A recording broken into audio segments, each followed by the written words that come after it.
Hello and welcome to the Michael Mamas Show. I am your host, Michael Mamas, and we're coming to you from Mount Soma, home of the Sri Someshwara Temple in the mountains of western North Carolina. All right, so today we'll start with a few opening shorts. You may have noticed that the Lakshmi Murti, the statue behind me, hasn't been here the past couple of weeks. It's because it's been the 9 days of Mother Divine. And so she's been at the temple, but we should have her back here next week. Fall leaves. The colors are incredible now, and they're getting brighter every day. But, in these mountains, you have like multiple fall leaf periods of time, because we live in like microclimates, and across the way there's a range of mountains that still pretty much green. But right outside my house, just on the hill there, I'd say it's peak fall weather. Around the corner to the north side of the mountain, doesn't get as much sun. It's cooler. It had fall leaves. I think it peaked about a week ago. And down in the valley, of course, it'll be after all of that, then that'll start up. So that's these mountains, and a lot of people are coming now to this area every autumn, to see the fall leaves. I saw a quote. I enjoy living in this area, and I like driving by some of the churches. They'll have their little billboards or whatever they are with the little messages. And they're always great. You can pick them up on different levels, which I enjoy reflecting upon, But one of them said that life without God is like trying to dribble a football. And we're talking, of course, about American footballs, not soccer balls, And if you've ever tried dribbling one of those, it's not so easy to do. And you see, on one level, kind of a surfacey level, there's a truth to it. We have our beliefs and convictions about, how to live a good life and all. And life without that, for a lot of people, would be no holds barred, and there would be no anchor, no rudder, no direction really to their life. It's kind of this anything goes. And sure, you might believe that, but why can't that other thing be just as true, Whereas on a deeper level, what that means is that in the depth of our being, in that place, we are one with the unified field, one with that source of infinite harmony. And when we live life with that, then we have some direction, some foundation, a moral compass, if you will. But without that, it's like trying to go through life dribbling a football. So I like that one. Couple other little shorts here before we get into the meat of the podcast. Ivermectin. I don't know if you know this, but Uttar Pradesh is one, I think, might even be the biggest. It's one of the biggest states in India. And I think it has more people than the United States, in fact, just in that one state, Uttar Pradesh, up in New Delhi and that. And it was ravaged with the COVID virus. People were afraid to go outside, but they started passing out ivermectin. And I understand now, and it's been on the news, that the virus has pretty much been eliminated in Uttar Pradesh. So that's pretty compelling evidence that it works. Ivermectin, people call it a horse dewormer. Well, saying that ivermectin is for horses a little bit like, and so if you take ivermectin, you're taking horse dewormer, is a little bit like saying, well, if you eat oats, you're eating horse food. Ivermectin was originally developed in Japan decades ago, and it was for humans, and it's virtually no side effects, and it's been saving lives. It's ranked right up there with penicillin in beneficial medications. Okay, So that's, I think, worth noting, you know. I was, I just found out about this guy named Dave Chappelle, Dave Chappelle, I think it is. Chappell, Chappelle. I didn't know anything about him, but turns out he is, you know, hugely famous. And he's a comedian. He's a black guy, and he's I guess, really controversial. He was on Netflix, and he was doing things, you know, talking about, you know, really risky stuff. He talks about race, and he talks about LGBT, you know, transsexuals, gays, the whole thing. And people found him really, really offensive. So somebody told me, "Oh, you got to watch him." You know, I mean, he's just so well known. You got, and so I started to watch, and the thing is, I don't understand, because there's been other comedians. I can think of 2 other comedians like that I just can't watch, because it's so much foul language.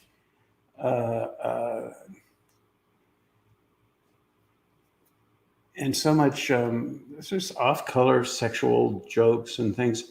And but you know, they would pan the audience, and I don't know how to say this, but they were all like people that they just looked like a group of what you might see in a church-going people, you know. But here they are laughing at all this foul language and really things that I personally find disgusting. Now, yeah, okay, maybe the guy's funny. He says things, I don't know. But it really made me think. I mean, it's almost like people compartmentalize, you know? Because could you imagine, of course, could you imagine going to church and hearing a preacher speak that way? And people would get up and walk out and be enraged. But then they go over here to this, you know, comedian, and it's how they were rolling around on the floor laughing. You know, they just think it's hilarious. This guy's worth hundreds of millions of dollars, I understand. He got in trouble with Netflix, I guess, just because his, you know, jokes about transsexuals and that. And so he ended up leaving just by virtue of the controversy, and they wanted to censor what he said and things. I heard one place he walked away from $50 million. I heard another place he walked away from a $100 million contract with them, which is incredible, you know, because I could hardly watch the guy. And it just makes me wonder about, I mean, I'm probably offending half the people that are listening now, or maybe more, but I don't understand how people can listen to that kind of thing and laugh, and then go to church on Sunday or whatever, go to the temple, and it's such a dichotomy. It's so paradoxical. Can we use the word hypocritical? Seems to me. I don't know, but it's something to think about. And I guess from a Vedic tradition, from a Vedic perspective, we're in Kali Yuga. The Rakshasas dwell within people. And so, you know, there's the divinity within people, but there's also this Rakshasa value. And I don't know. There's another thing that's going on here before we get to the meat of the thing is that, well, this kind of relates to the meat of the podcast, but Julian Assange, you know, this guy who was doing all this controversial reporting, he came out with this thing. Maybe I don't know. Part of me wants to post the link, but another part of it's just so controversial. But the stuff, you can search him online. He has a Julian Assange website or whatever. I'm sure you can find him if you want to read. But if half of what he says is true, you know, it's eye-opening. Let's just put it that way. Now, to go on, the next thing that I thought it'd be good to talk about is this thing that Scotty has told me about. Scotty, you there? Yeah, I'm here. Sorry about that. And he was saying that, tell us a little bit, Scott, about this breathing technique. that you were telling me about? Oh, Wim Hof. What? It's well, the technique is a guy's name. His name is Wim Hof. How do you s- yeah. Wimhof. Uh, Wimhof. Correct. Yeah. Okay. You And talk about it a little bit.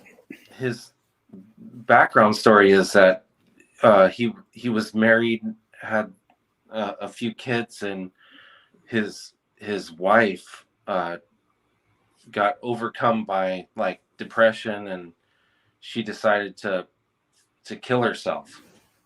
And he was going into such a depression, and he was walking by uh, some lake where he lives, and he said he was called to the water. And I don't know if he meant that like he was called to the water, like he was going to go in and like kill himself or whatever. But he said when he got in the water, it was in the middle of winter and it was freezing. And when he got in the water, it just kind of woke him up about this technique.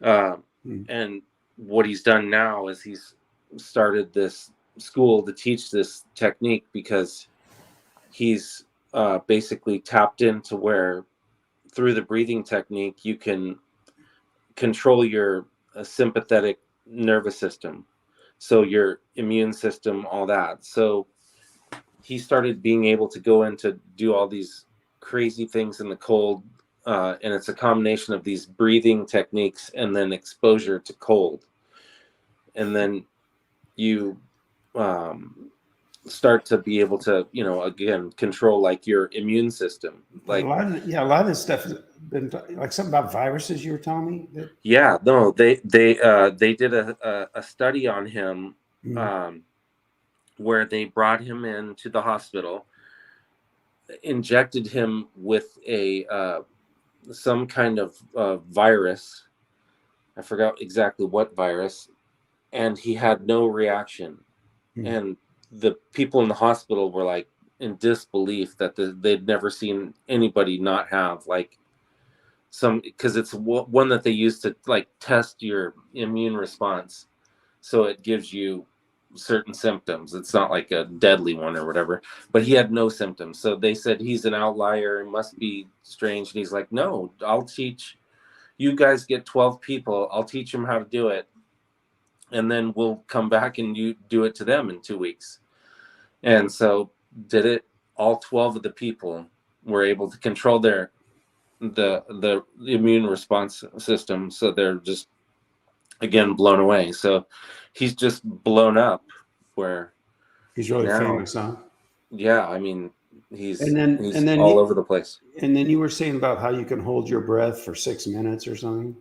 Oh yeah. That's part of the, like you do like the see, I got the course for Christmas, and Oh, it's something you buy. yeah, there's like a course, you Oh, go through really? like a course of Well, you can learn the basic technique online for free, though, right? correct, yeah, but there's also some things beyond just the breathing, like Wow. they have you do push-ups and see how many push-ups that you can do to failure, and then and then this is one of the classes, right? And then at the end of the class, you're doing the breathing technique, the rounds of the breathing technique. And at the end, they have you do the breathing technique and then hold your breath and then see how many push-ups you can do. So I did 20, I think it was 25 to failure, the just going where I had to stop. Then I went to 60 after I'd done the technique and held my breath.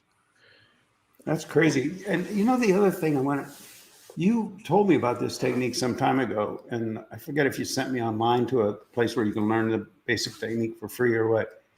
Yeah. But I had incredible resistance to it. I think there's something about holding your breath. It almost feels like, death or something. Well, yeah, that's the other thing, is that um you know that that was one of the exercises, the push-up thing.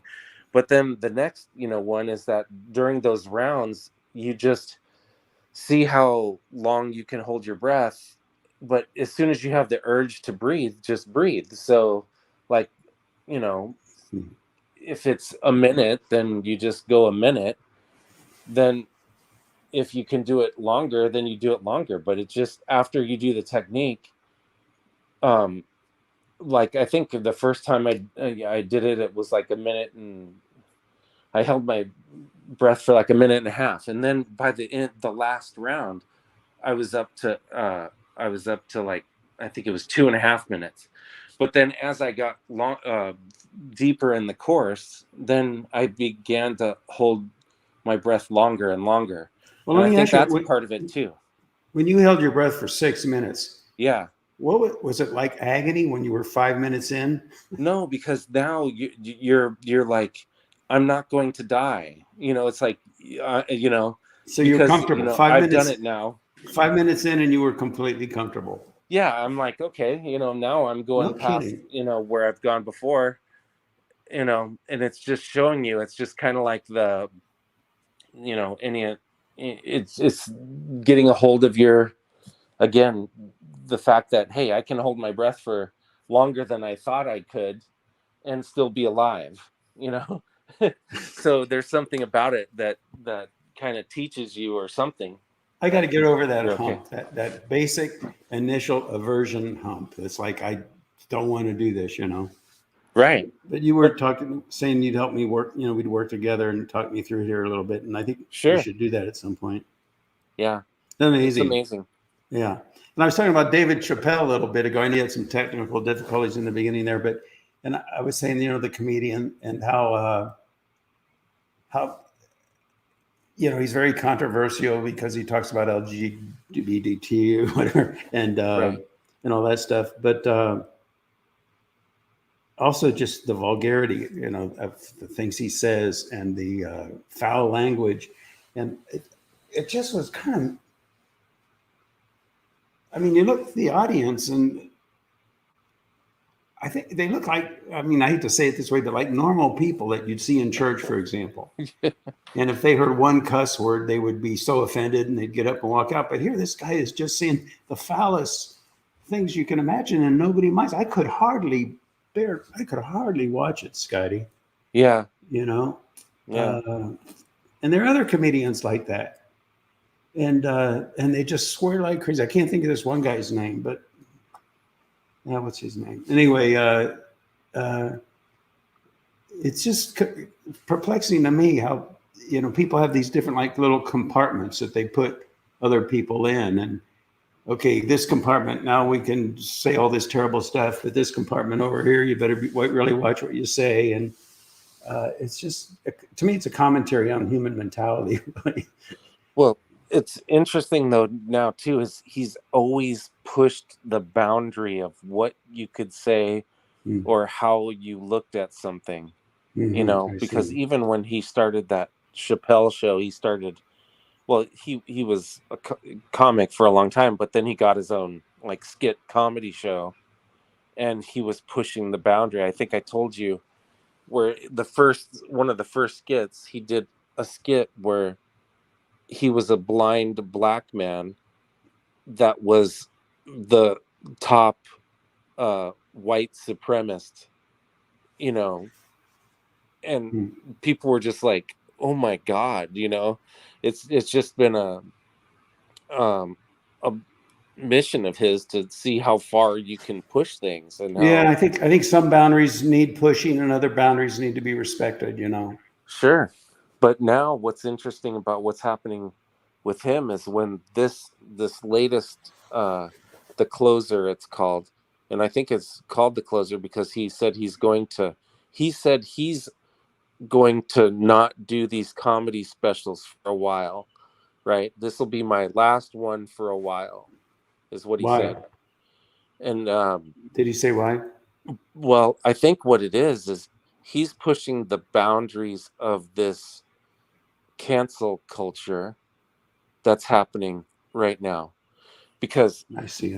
he's really good friends with Joe Rogan, and both of these guys, I think, are in the position where they're too big to cancel. You know what I mean? Yeah. And they're both, well, Joe Rogan does a podcast. Yeah, but he doesn't just do he does a podcast that's has more viewership than CNN. Yeah, isn't that wow? Isn't that Like, yeah, amazing? yeah. I mean, and so, but And how getting do you back to spell that, that? It's Joe and then Rogan, Rogan. Is that it? Rogan, right? And I think I saw him on YouTube. Yeah, you see clips of it, but I there's see clips. Yeah. Spotify gave him $100 million contract. Isn't that incredible?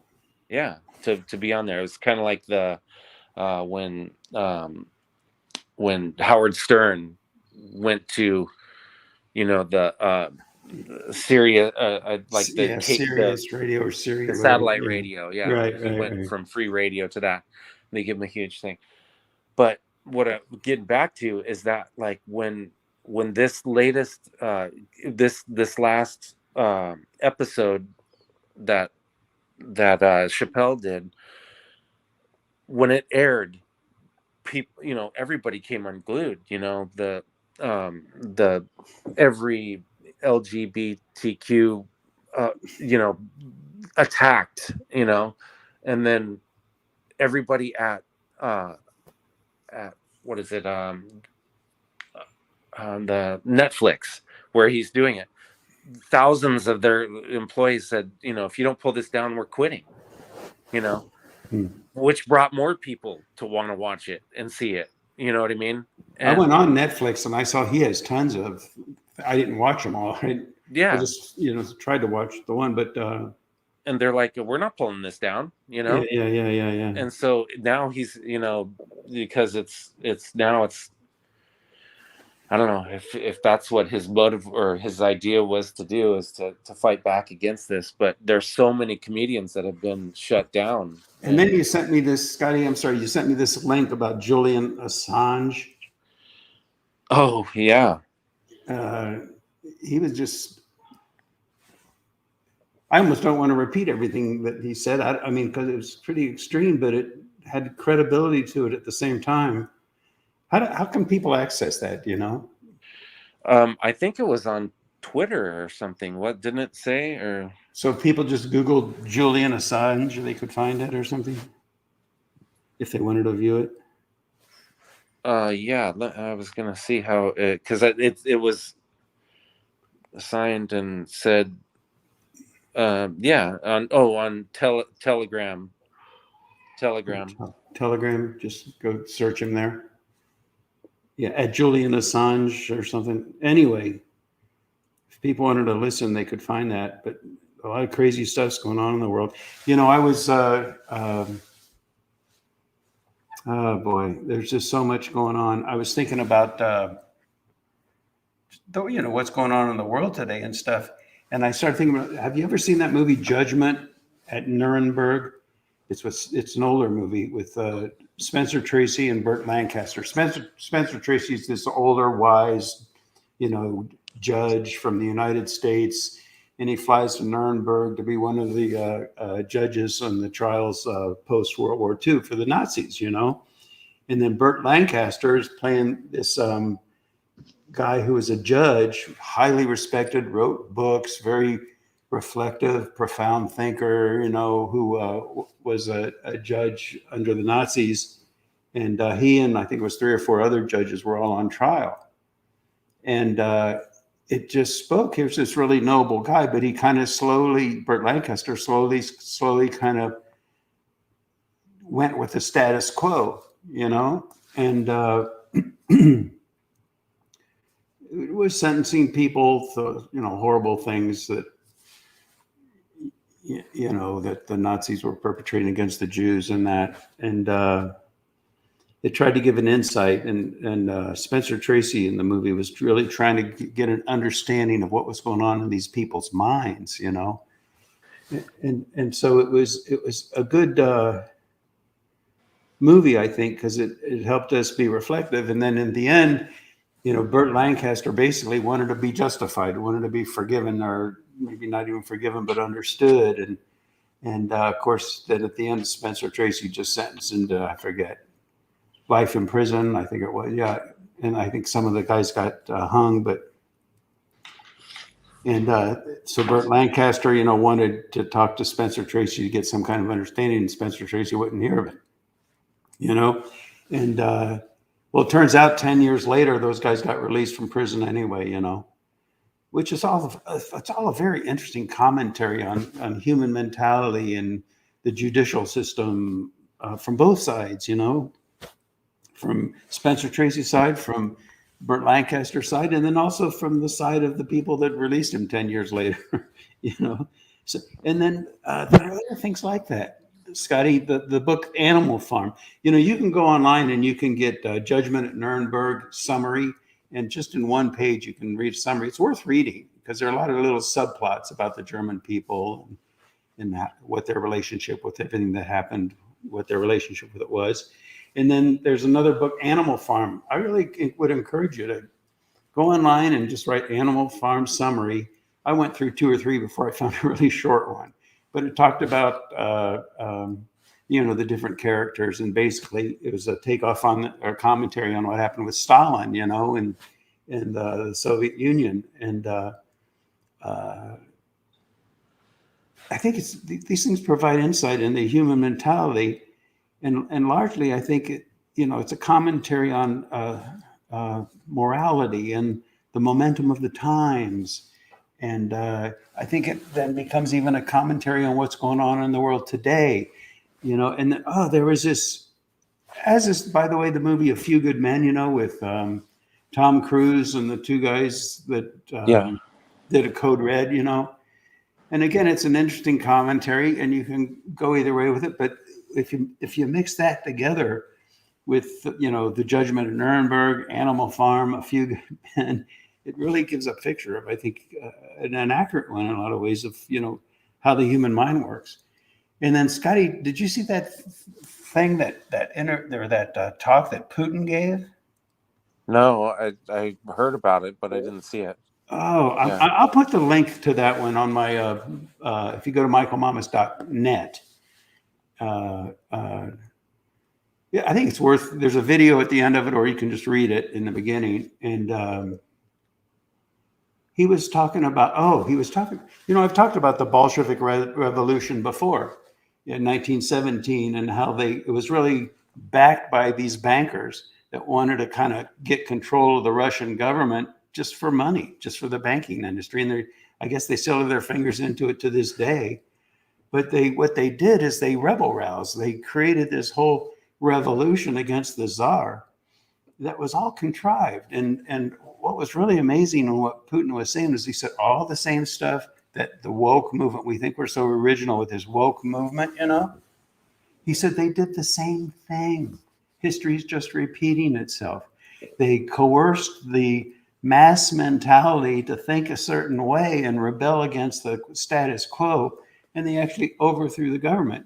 And then if you combine that with Animal Farm, what was Animal Farm? Basically, it was like there was the farmer, and then there were the animals, and the animals had this altruistic ideal that they should, govern themselves or what have you, and kicked out the farmer. And then what happened is that in the farm, it was actually the pigs that kind of took over and became the leaders. And then they became just as abusive as the farmers, and even worse. And then towards the end, they start walking on hind legs and the pigs did, and dressing like humans. And then ultimately they ended up banding with the humans, and the rest of the animals were suppressed. History repeats itself. That's what happened with the Bolshevik Revolution, And then look at the Great Depression. The big Wall Street bankers and that investment people, whatever, the financial powerhouses, informed Joe Kennedy, JFK's father, take all your money out of the market because we're going to crash it in 3 months. He took all his money out. They crashed it in 3 months. They bought everything up, pennies on the dollar. And then, the whole disaster, economic collapse in Germany that arguably resulted in the World War. And they did that of, by, and for the money. And the hardest part of all of this, is to believe that people could possibly do that. How could people be that corrupt? How could people manipulate nations, the hordes of humanity, for money and power? But they do, and they have, and they will again if we let them. It's the nature of things. It's Animal Farm all over again. Well, Michael, that seems to bring up another thing too. I saw the other day that on a train, that some lady was being raped, and everybody pulled their cell phones out and filmed it. And I was Yeah. like, I was running through my mind of what would I have done had I Me seen too. something like that, Me too. and I was like, man, I was hoping that I wasn't, because it just what I would have done to that person. And then the people that filmed it, and it was like for 30 or 40 minutes, I think 40 minutes, 27 subway stops Yeah. or train stops, and they won't share their footage with the police, which what it was for personal use. I mean, what? And are we doing that same thing today, right now, with the things like, these people who stood up and objected because their children were being coerced by the school system? And then there's this guy whose daughter, his little 14-year-old daughter, was in the girls' bathroom, and some guy walked in wearing a dress, so they had to let him in. Didn't even object, and he ended up raping her, and the school system covered it up. And then they sent the kid to another school, though, and then he did the same thing to a girl there. I think he's done it 3 times now. And finally, when it comes to our kids, that's when the people drew the line, and they went and they were protesting. And then they got labeled domestic terrorists. I mean, if that's not tragic enough, I don't know if you know this, Scotty, but, Garland, the Attorney General for the United States of America, was interviewed by Congress, subpoenaed, I guess, under oath.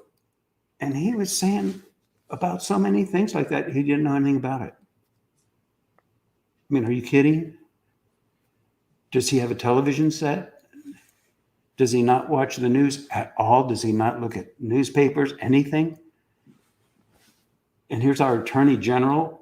And there were several things like that. And you look at the guy, and it's like, it's not credible. Either he is a complete mental midget, or he's not telling the truth. And here is the Attorney General of the United States of America. Animal Farm. Judgment at Nuremberg. All over again. I don't know. Doesn't it seem like everybody's kind of like waking up to this whole thing, though? Well, that is excellent, Scotty. This is the dawn. I'm calling this, the title of this podcast, The Dawn of the Global Awakening, because people are starting to get it. It's almost like they play their card too far. It's too ridiculous. It's gotten too ridiculous. Nobody's buying it anymore. And it's people are at least starting to wake up. Many people already have. The press, listen to this. Back in the Vietnam War, when everybody was protesting the Vietnam War, they were beside themselves because the approval of the press was all the way down to 75%. Only 75% of Americans believed the press. 25% didn't believe it. And they thought that was horrible. Well, now, 35% of the people believe the press. 65% of Americans don't believe the press anymore. So if 25% was horrible, now it's 65%. You better believe there's a shift in the mass mentality of the people.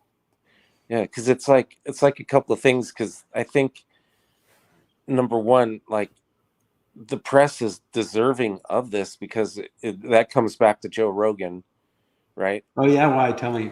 Well, CNN and was saying he's using horse dewormer, Oh, using that's horse right. dewormer, Yeah. right? Yeah. And then They were accusing him of taking horse dewormer himself. right, yeah, and then the FDA said, you're not a horse, don't take this, right? Really, the FDA said that. The FDA. I mean, don't they Joe, know that that stuff was developed for humans, not animals? well, yeah, that's That's the but point. to use that, to pick that narrative and push that narrative, it's, it's dishonest. It's like they're doing it on, it's like, are you guys doing this on purpose? You know, because Joe Rogan had Sanjay Gupta on his show, Yeah, who's the medical guy for CNN, CNN? right? And he just grilled. He's like, why did you guys do this? And he's like, well, I don't know. He was doing the same thing. That's what made me think of it. Kind of like Garland. Yeah, he's like, I don't know. I mean, I'm not Mm-hmm. sure. And he's like, and how do you feel about them lying about this? And then I talked to you. I remember talking to you, Michael, about Mm-hmm. this, about, they were saying, CNN was saying, well, some people were going out because they couldn't get ivermectin. They were going to the veterinarian supplies and getting that. And I was like, well, God, that may be bad. Maybe they're discouraging that. And then you being a veterinarian saying, no, It's there's all the plenty of same stuff. drugs that, right, that It's all the same. it's all the same. Yeah. Right. It may be the dosage was wrong, or, and then they were lying about, people flooding the emergency rooms because all these ivermectin overdoses. And that was a lot, And and that was proven false. That was just a complete. right. Yeah. And it's like, is somebody making them? To me, it's like clear as day. It's like they're doing this on purpose. Why? But is it to destroy that? I don't know. It's I'll just tell you what, it's got to be. I mean, if you just, who was it? I mentioned her on a previous podcast. I forget that woman, I think from South Africa, that was on 60 Minutes. She's great. But anyway, she was saying, you combine ivermectin with the border and this and that and all these different crazy Afghanistan, yada, yada. It's got to be intentional. Nobody can be that stupid, she was saying. So what's the intention behind that? How can there be an intent? Let's just try to come up with a scenario. Why would they intend to do that? Medical, military, industrial, governmental complex. Bolshevik Revolution. Animal Farm. A Few Good Men. Judgment at Nuremberg. Can we put those pieces together, people? Does that make sense, Scotty? Am I making sense? well, yeah, but it just seems like I don't know. There's some feeling inside of me that says I don't think that could happen to us now. But is that the Exactly. same And I think thing? while you were having technical difficulties, that I even said that the hardest part of this whole thing is people just can't believe it's true, even though it's happened in history over and over again. How could people create a Great Depression where so many people are starving, so much suffering, so much destruction of entire financial systems throughout Europe, the United States, soup lines, the whole thing? How could they do that? Just for money and power? But they did. Bolshevik Revolution, same thing. Over and over and over. History keeps repeating itself. Hitler. The hardest part of this whole thing is that we just can't believe the obvious. There was another poll, and I hate quoting polls in a way because they all contradict depending on who wrote them. But nevertheless, there's just one poll that says that as far as President Biden's approval rating, Republicans 4% approval, Democrats 92% approval, Independents 37% approval. Now, I have a little, and again, okay, I'm doing it myself. I just can't believe it. But how could 92% of Democrats approve of what Biden has done when you look at what he's done with the border, Afghanistan, the economy, inflation, gas prices? And it's just everything you look at. the whole petroleum thing. To build an electric car pollutes more than the amount of pollution a gas guzzler would produce for the same amount of time that electric car would be on the road. Electric cars are blowing up, burning people's houses down. They don't have the technology right. I'm all for getting off of fossil fuels when we have a technology that works, but we don't. 92%. Who are they? Maybe they're Burt Lancaster.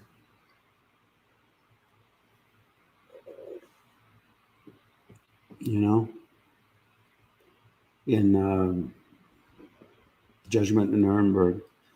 But I think we do well now to ask ourselves, who are you going to be? Because the dust will clear. I thought about calling this podcast Judgment at Nuremberg 2025. But the thing is, it is dawning. People are waking up. And you know what's going to really work, Scotty? You know what's going to do it? Is the internet. Julian Assange, all these different things. There's so much out there. There's so much information out there. They can't keep a lid on the press. Now, granted, they own the mainstream media, supposedly. But they can't keep a lid on all the press, on all the websites that are out there. And the truth will come out, And I think it is. And I think people are waking up. I think people are realizing that they can't get all their news from one outlet, whichever. I don't care if you're talking about Fox News. I don't care if you're talking about CNN. I don't care if you're talking about Facebook. You just can't. It reminds me, I've been teaching my oldest son how to mountain bike ride. Oh, and yeah. God, just be careful on those. He hates going downhill, and yeah, I tell him, the thing is that makes going downhill scary is when you look right in front of the wheel, because you see all the things that are about ready to knock you off. But if you raise your head and you look down the trail, you see all the obstacles that are coming, and you can pick the route that goes around all of these obstacles. And that's part. I got to tell you a story about this, Scotty. My older daughter, when she was just learning to drive, we were driving over the mountain, and we took the back roads. We were going over this mountain, and then we were going downhill, and she was driving, just learning, So she was, and so then the momentum, Scotty, starts up. And so I said, well, here, let me do this, and I downshifted for her, and she said, whoa, what did you do? She didn't like it because she's going downhill and she's just learning to drive and the momentum. But then we went another, I don't know how many yards or whatever. And she said, do that thing again. Yeah. Because the downshifting, then it kind of grips the thing. So I think part of going downhill has to do with the feeling that, oh my God, if I fall, I'm going flying. Yeah. Yeah. But if you just look down the road, you'll see how to avoid all the danger. No kidding. Yeah. That's and I think that's what we're doing too, is everybody's sitting here looking at day by day all of these terrible things that are whatever. But you gotta lift your head up and look down the road to the path I get it. The big picture. That's it. That's it, Scotty. If it applies to going downhill on a bicycle or not, it certainly applies to life and the big picture. And I've been talking about this. This is the phase transition, this awakening, people waking up and saying, wait a minute, this can't be right. That is the phase transition. And it's going to go to an age where people are like, you know what? It's got to make sense. This doesn't make sense anymore. This is just nuts. And making sense isn't just because we construct some intellectual justification like they did with the Bolsheviks and everybody else. It's about feeling right in our soul. And we've lost, and if you lose enough connection with that soul, which we can, you find God inside the depth of your being. Then, Scotty, I think you were having technical difficulty at the time, but I was talking about this little thing I read on a sign by a church, which I love those signs. It said, life without God is like trying to dribble a football. And that's it. You lose connection, and you justify anything with the intellect, and people do. But this awakening now is like, you know what? I'm not doing that. We're gonna come from a place deeper than what we've been indoctrinated into thinking and convinced ourselves to believe. The emperor has no clothes, and that's the great transition. And it's going to come into a place of great sobering and ultimately wisdom. And then I hope that it applies to everything across the board. Because, spirituality, I've worked out this thing with Panaji and that. It's really great. It kind of breaks down the structure of the Veda and how it unfolds sequentially into manifestation, blah, blah. We talk about Rig, Yajur, Sama, Atharva Veda, and how those are broken down, into the mantras, brahmanas, Aranyakas, and Upanishads, and all that. And it's just so incredible and so fantastic. It's the mechanics of creation. It's that kind of knowledge and functioning from that place where they came up with the technologies, those ancient technologies. Who was it? I saw somewhere where some guy was saying, I came up with this great sci-fi thing where it was actually no UFO people. It was human beings who years ago had a technology that they could build flying machines, and they did, and then they came back, and that's what the UFO people, they're actually humans, and I'm not saying either way, but there is truth to the fact that we have technologies that we've lost, and the ancient seers had them. And I hope that we can get a little bit broader vision than what the little blinders have been imposed upon us, and that's all we can see, and that's all we're open to, because the potential is huge. But open-minded doesn't mean your mind has been blown open. Open-minded means your mind has blossomed to wisdom within. There's a big difference there.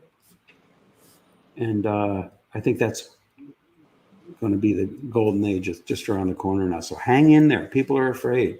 And yeah, it's kind of spooky to see the crazy stuff going on, but it's going to be okay. It's going to be better than okay. It's going to be great. And the ancient seers have been predicting that for a long time, and it's not just the ancient seers, it's common sense. You see it going on in the world. And then you can also talk about numerology, Jyotish, all of that, but it is happening. All right. Scotty, anything else? No, that's seems like we said a lot. Okay, sounds good. Thanks everybody for listening. We'll talk to you again next week on Ancient Secrets Revealed.